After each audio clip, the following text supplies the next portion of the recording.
Thursday, July 10, 2025. Andito ulit tayo sa Alonso Street dito sa Santa Cruz, Maynila.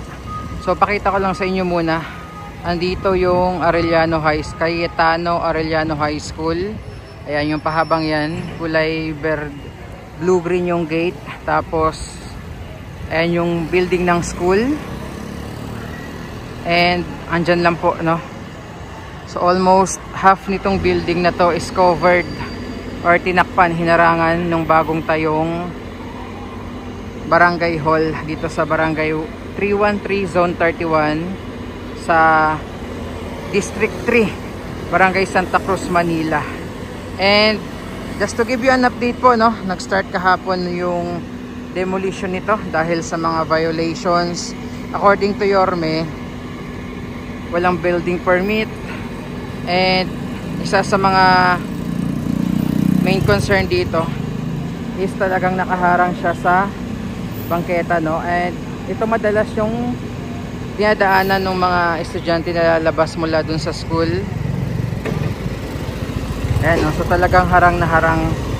Ang tendency yung mga estudyante from Cayetano Arellano High School sa kalsada na dumadaan dahil nakaharang itong bagong tayong barangay hall po dito. Ito yung paligid dito, no, sa kahabaan ng Alonso Street. Ayan. Fairness, ang linis din ng ano dito, ng kalsada and sidewalk sa area. Tapos yung tumbok lang nito, kanto ng CM Recto Avenue papunta pong Divisoria or papunta dito sa may Recto Station ng LRT Line 2. Yan, so back na yung sa may pinakataas. This is a 4-story building po, no? 4-story barangay hall. And ito yung sa may ikatlong palapag. Yan.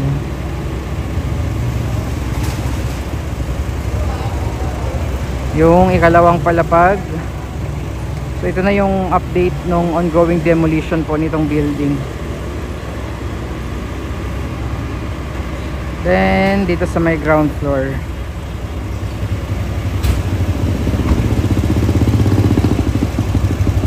So kung papasok ka dito, ang daan mo talaga kalsada. Kasi occupied niya yung entire sidewalk dito. Ayan na po. Continuation ng gibaan dito sa barangay hall na itinayo sa bangketa.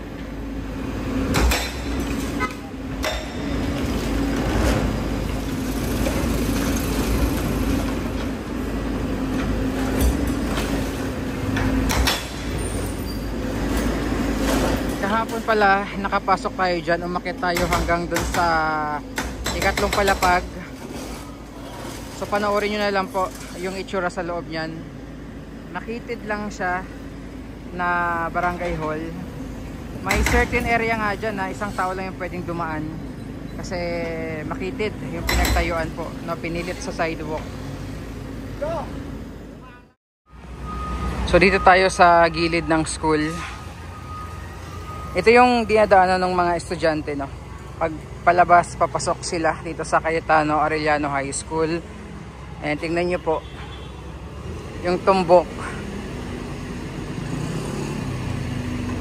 So it's either yung mga estudyante wala silang choice kundi dumaan talaga sa kalsada or dito sa may kabila tumawid. Yan. So pakita ko ulit, 1, 2, 3, 4, butas na rin dito. Tapos ito lang yung school. So kalahati nitong school building natakpan, kaya for sure madilim dyan sa ibang area ng classroom since tinakpan nga nitong itinayong barangay hall dito. Okay, so tuloy-tuloy ang ongoing demolition po itong barangay hall na itinayo sa bangketa.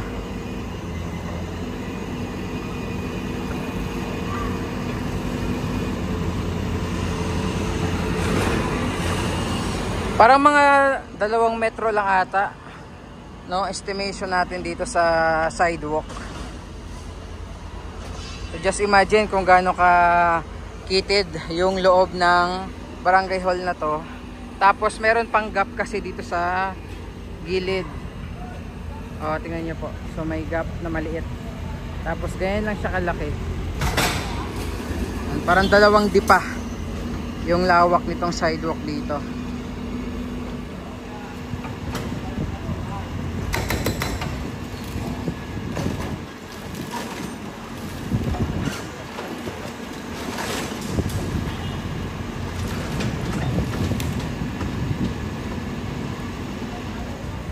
So may mga nagtitibag na rin doon po sa taas, oh.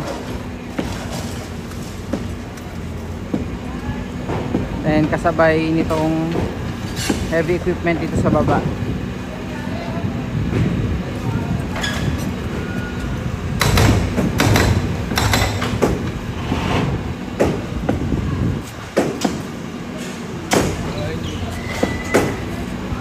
Ayun na, yung monument.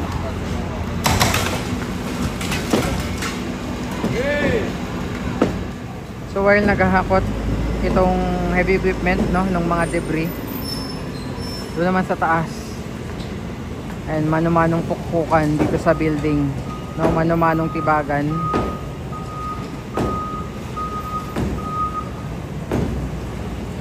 Dami nila sa taas ngayon, no.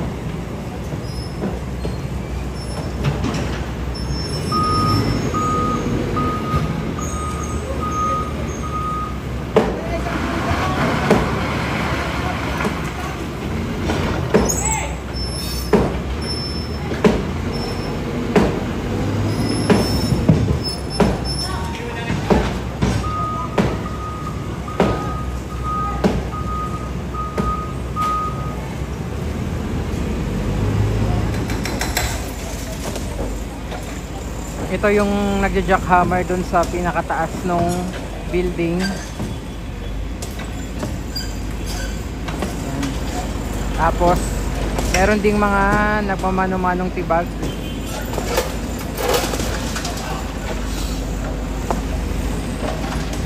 Ayan. Meron din dito.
So ang daming ganap dito ngayon. Itong heavy equipment sa baba. Tapos sa taas po ang mga mano-manong tibagan. Tingnan nyo naman. Ayan, meron dito. Meron dito. Meron pong nagja-jackhammer dito sa pinakataas. Ayan, oh.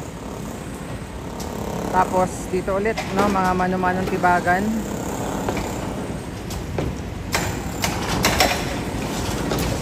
And meron din dito.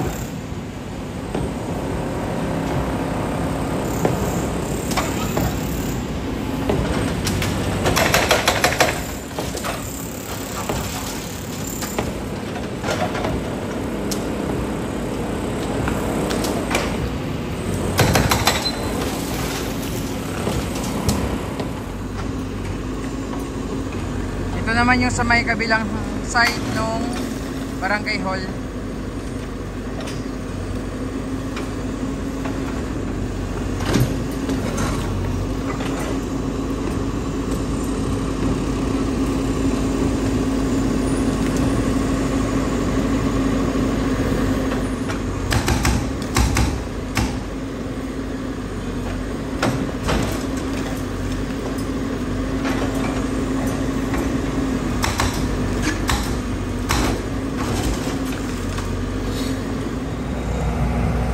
So ito po, naglatag na sila ng net. Kasi yung ibang debris baka tumalsik dito sa loob ng eskwelahan.